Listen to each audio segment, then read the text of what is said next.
सोळा परभणी हिंगोली स्थानिक स्वराज्य संस्था मतदारसंघाची जी निवडणूक होती आहे विधान परिषदेची, त्यामध्ये सर्व मतदारांना असं आव्हान आहे की या प्रक्रियेमध्ये मतदान करण्याची जी प्रक्रिया आहे, प्रेफरन्शियल व्होट देण्याचं, आपली ओळख पटवण्याचं, पडदा नशीन नसते यांच्याबाबतसुद्धा ओळख पटवणं, या सर्वाचा कालावधी झाला तर एका मतदाराला 3 ते 5 मिनिटाचा कालावधी या सर्वासाठी जाऊ शकतो. त्यामुळे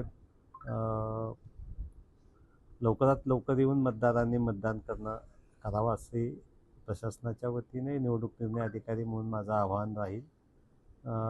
हे यासाठीच आहे की नंतर खूप मोठ्या मग रांगा लागल्या तर जास्त वेळ रांगेमध्ये उभं राहावं लागू शकतं. त्यामुळे लवकरात लवकर येऊन मतदान करावं असं आव्हान आहे.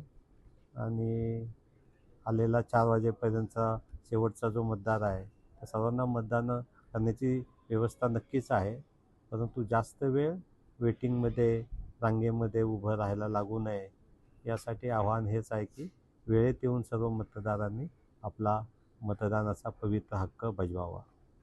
सर, नीट परीक्षेच्या संदर्भामध्ये काय